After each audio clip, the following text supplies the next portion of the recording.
నమస్తే, welcome to our channel. Andhra Pradesh ముఖ్యమంత్రి నారా చంద్రబాబు నాయుడు గారు 20వ శతాబ్దంలో అప్పటి ఉమ్మడి ఆంధ్రప్రదేశ్కి మైక్రోసాఫ్ట్ సంస్థను తీసుకొచ్చి దేశంలోనే టెక్నాలజీ పరంగా విప్లవాత్మకమైన మార్పు తీసుకువచ్చారు. మరి ప్రస్తుతం ఆ సంస్థ రాకతోటి టెక్నాలజీ రంగం ఏ విధంగా అభివృద్ధి చెందిందో, తెలంగాణ ఆర్థిక వ్యవస్థ ఏ విధంగా బలోపేతం అయ్యిందో మనం అందరం చూస్తూనే ఉన్నాం.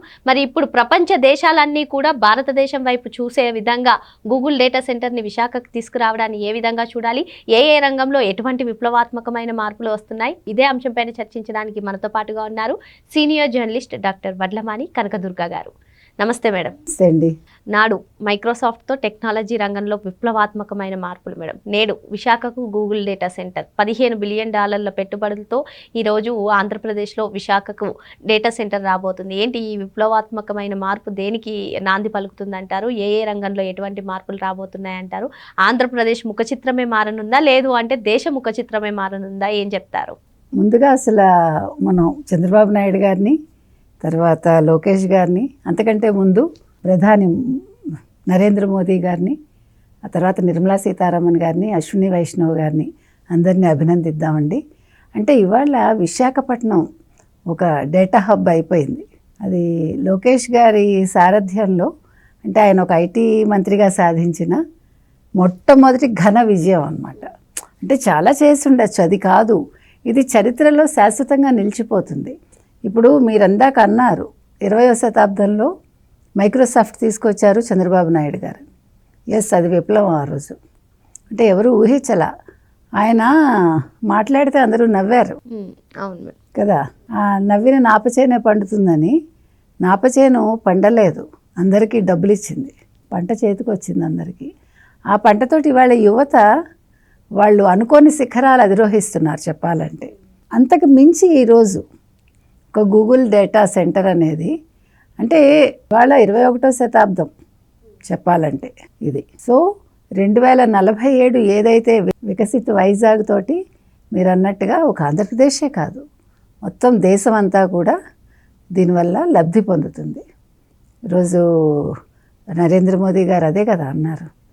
అంటే ఒక వైజాగ్ అనేది ఈరోజు ప్రపంచం వైజాగ్ వైపు చూసేలాగా చేశారు చంద్రబాబు నాయుడు గారు, లోకేష్ 12 నెలల్లో తీసుకొస్తా అన్నారు, 13వ నెలలో దీన్ని సాధించారు. అంటే 13 సంవత్సరాలు చేయలేదు, అది చాలా గ్రేట్ కదా. ఒక వైజాగ్ని నేను ఏమన్నాడు జగన్మోహన్ రెడ్డి, రాజధాని చేసుకుంటాను అని ఒక రిషికొండని వాళ్ళు చెక్కేసి ఒక పెద్ద ప్యాలెస్ కట్టుకున్నాడు. ఎవరికి అది పనికొస్తుంది? ఒక కుటుంబానికి పనికొస్తుంది. ఇవాళ ప్యాలెస్ని ఏమీ చేయలేం మనం, తలలు బద్దలు కొట్టుకుంటున్నారు. అంటే మనిషి స్వార్థానికి నిలువెత్తు రూపం వైజాగ్ రిషికొండ దగ్గర కట్టిన ప్యాలెస్. కానీ ప్రపంచానికి ఇవాళ తలమానికం లోకేష్ తీసుకొచ్చిన Google data centre. Difference I'm telling. ఒక వ్యక్తి, ఒక కుటుంబం, ఒక వ్యక్తి, ఒక ప్రపంచం ఇవాళ మనం మాట్లాడుకోవాలి. అంటే అసలు ఏం అద్భుతం అండి అది. ఇవాళ మన ప్రధానమంత్రి నరేంద్ర మోదీ గారు అభినందించిన, మన గూగుల్ CEO సుందర్ పిచాయ్ అభినందించిన, అంతా కూడా అభినందనలు అన్నీ కూడా ఆంధ్రప్రదేశ్కే దక్కుతున్నాయి. అది మనం చెప్పుకోవాల్సిన అంశం. తర్వాత చంద్రబాబు నాయుడు గారు ఒక మాట అన్నారు, అది చెప్పుకుందాం మనం. ఆనాడు హైదరాబాద్కు మైక్రోసాఫ్ట్ తీసుకొచ్చాం, ప్రస్తుతం విశాఖకు గూగుల్ని తీసుకొస్తున్నాం. సాంకేతికతలో నూతన ఆవిష్కరణలు వస్తున్నాయి. Digital connectivity data centre, AI, real time data collections ముఖ్యమైనవి. సాంకేతికతను అందిపుచ్చుకోవడంలో ఏపీ ముందుంటుంది. 2047 నాటికి వికసిత్ భారత్ మనందరి లక్ష్యం. హార్డ్ వర్క్ కాదు, సాఫ్ట్ వర్క్ నినాదం తీసుకొచ్చాం. 5 ఏళ్లలో గూగుల్ $15 బిలియన్ ఖర్చు పెడతామనడం సంతోషదాయకం. తర్వాత ప్రధాని మోదీ చెప్పారు కదా, ఆయన కీలకంగా వ్యవహరించారని కూడా చెప్పారు. ఈ గూగుల్ డేటా సెంటర్ విశాఖపట్నానికి రావడంలో మోదీ గారి పాత్ర కూడా చాలా అనిర్వచనీయమైందనమాట. అదేవిధంగా ఇంకొక ముఖ్యమైన మాట ఏం చెప్పారంటే, ఐటీతో చాలా కాలంగా సంధానమై ఉన్నప్పటికీ real time data, historical data సాయంతో వేగంగా నిర్ణయాలు తీసుకునేందుకు అవకాశం కలుగుతుంది. ఇతర దేశాలతో పోలిస్తే టెక్నాలజీని అందిపుచ్చుకోవడంలో భారత్ చాలా ప్రత్యేకం. అంటే 1 ఫ్యామిలీ 1 ఎంటర్ప్రెన్యూర్ ద్వారా రాష్ట్రంలో పారిశ్రామికవేత్తలను ప్రోత్సాహం అందిస్తాం. ప్రతి కుటుంబానికి ఏఏని దగ్గర చేసేలా ప్రయత్నిస్తాం. ఇప్పుడు ఏంటంటే ఈ గూగుల్ డేటా సెంటర్ తీసుకురావడం ఒకటే కాకుండా అంటే ఇన్ని రకాల ప్రయోజనాలు కల్పించాలనేది, ముఖ్యంగా ఒక కుటుంబం నుంచి కనీసం ఒక పారిశ్రామికవేత్త ఉండాలి అనే నినాదంతో ఆంధ్రప్రదేశ్ ముందుకెళ్తోంది. సో నభూతో నా భవిష్యత్ ఎవడు ఊహించుండడు. ఇప్పుడు ఇంతమంది ముఖ్యమంత్రులు వచ్చారు వెళ్ళారు, అన్ని రాష్ట్రాల్లోనూ వస్తున్నారు. చెప్పాలంటే అసలు ఏమంటారు, బెంగళూరు తీసుకుంటే ఐటీ అంటే బెంగళూరు, బెంగళూరు అంటే ఐటీ. ఈవెన్ చెన్నై కూడా మేమే అన్నింట్లో అంటారు. కానీ వాళ్ళ తెలంగాణ కూడా ఐటీ హబ్గా మారింది. కానీ ఇవన్నీ కాకుండా ఒక విశాఖపట్నానికి ఇవాళ గూగుల్ డేటా సెంటర్ తీసుకురావటం వల్ల మనం తలమానికంగా అయ్యాం మొత్తం భారతదేశానికి. అంటే గూగుల్ డేటా సెంటర్ వల్ల ఐటీలో మనం తలమానికం అయ్యాం. అంటే ఇవాళ $15 బిలియన్ అంటే it's not a small issue. అసలు ఊహకే అందదు మనకి. లెక్కేస్తే మనం ఎన్ని సున్నాలు వస్తాయో చూడాలి. అంటే మన తెలుగు వ్యక్తి, మన వాళ్ళు, వీళ్ళు చేశారా, మన ముఖ్యమంత్రి చేశారా, లోకేష్ తీసుకొచ్చారా, నరేంద్ర మోదీ గారు ఇంత హెల్ప్ చేశారా, సీతారామన్ గారు ఇన్వాల్వ్ అయ్యారా, అశ్విని వైష్ణవ్ కూడా ఇంత చేశారు. అది అంటే ఒక సమష్టిగా పనిచేస్తే, అంటే 3 పార్టీలు కలిసి ఉండడం వల్ల ఇవాళ ఇంత అద్భుతం సాధించాం. ఎప్పుడూ కూడా అందుకే కలిసి ఉంటే కలదు సుఖం అనేది.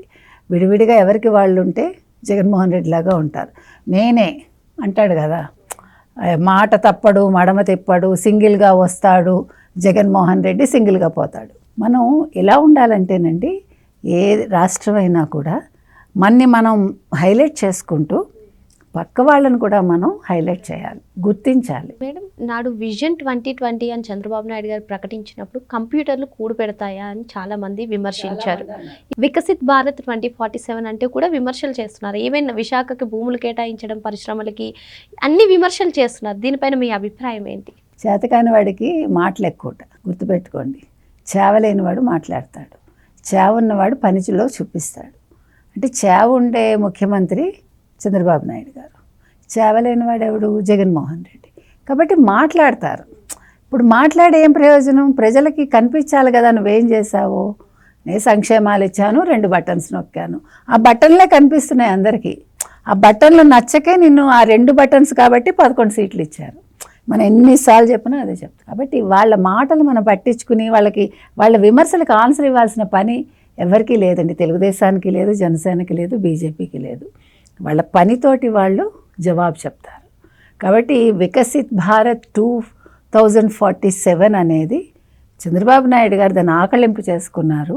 ఆ ఆకలింపు చేసుకోవటం వల్లే ఇవాళ నరేంద్ర మోదీ గారు అదే చెప్పారు కదా, వికసిత్ భారత్ 2047కి గూగుల్ డేటా సెంటర్ రావడం అనేది ఒక పెద్ద ఉదాహరణ. అంటే భారతదేశంలో ఆంధ్రప్రదేశ్ ముందుంది. అందులో ప్రపంచ దిగ్గజ సంస్థల్లో గూగుల్ వచ్చేసింది. గూగుల్ రావద్దని ఈమెయిల్స్ పెట్టారు కదా మీరు, ఎవరు వైసీపీ వాళ్ళు. సిగ్గుందా? వాళ్ళు తెలుగు వాళ్ళని చెప్పుకోవటానికి సిగ్గుపడాలి. మేము రాజకీయ నాయకులు, మేము తెలుగు వాళ్ళం అని చెప్పుకోకండి దయచేసి వైసీపీ వాళ్ళు. మీరు మద్యం అమ్ముకోండి, కల్తీ మద్యం అమ్ముకుని మీరు సౌత్ ఆఫ్రికానో వెళ్తారో, ఎక్కడికి వెళ్తారో, టాంజానియా వెళ్ళి అక్కడ జైల్లో మగ్గండి నన్ను అడిగితే. ఎందుకంటే రాష్ట్రం బాగుపడుతుంది. ఇప్పుడు మీరు మంచి చేయకపోయినా పర్వాలేదండి, చెడు చేయకూడదు, మంచి చేసేవాడిని ఆపకూడదు. ఇప్పుడు వాళ్ళు అది చేస్తున్నారు. ఒక పరిశ్రమ రాకూడదంటారు. ఇప్పుడు చూడండి, రేపొద్దున్న గూగుల్ వాళ్ళు ఒకవేళ వైజాగ్ వస్తారనుకోండి, అక్కడ వీళ్ళు రేపొద్దున్న ఏదైనా ధర్నా చేయకపోతే నన్ను అడగండి, వైసీపీ వాళ్ళు ముందే ఒక ఇష్యూ తీసుకొస్తారు. అది కాదు, నువ్వు ప్రతిపక్ష హోదా అడిగినప్పుడు, నువ్వు ఒక ప్రతిపక్ష నేత కావాలనుకున్నప్పుడు జగన్మోహన్ రెడ్డి నువ్వు ఇలా కాదు ఉండాల్సింది. నువ్వేం చేయాలి? 100 మందికి మెయిల్స్ పెట్టు. ఎస్, మీరు రండి భారతదేశానికి, మీరు రండి ఆంధ్రప్రదేశ్కి, మీరు రండి వైజాగ్కి. నేను డెవలప్ చేశాను, కానీ నేను ముఖ్యమంత్రిగా పదవి దిగిపోయాను. ఈరోజు చంద్రబాబు నాయుడు గారు ఉన్నారు, మీరు వచ్చి అక్కడ పెట్టండి. మీ సంస్కారం అప్పుడు బయటపడుతుంది. అంతేగాని మీరు రాకండి, ఇక్కడ పెట్టకండి అంటే మా వాళ్ళు బాగుపడతారు, మళ్ళీ నా కల్తీ మధ్య ఎవడు తాగడు, గంజాయి ఎవడు తినడు, ఇదా నువ్వు చెప్తావు? నువ్వు ప్రతిపక్ష నేతగా నువ్వు పనికొస్తావా? ఇంకో జన్మెత్తినా కూడా ప్రతిపక్ష నేతగా కూడా నువ్వు పనికిరావు. ఇంకో 2 దశాబ్దాలు గుర్తుపెట్టుకో జగన్మోహన్ రెడ్డి, నువ్వు 2.0 ముఖ్యమంత్రి కాదు, 2.0 ప్రతిపక్ష నేతవిగా కూడా పనికి రావు. మరో అంశంతో మళ్ళీ కలుద్దాం. Thank you madam. Thank you.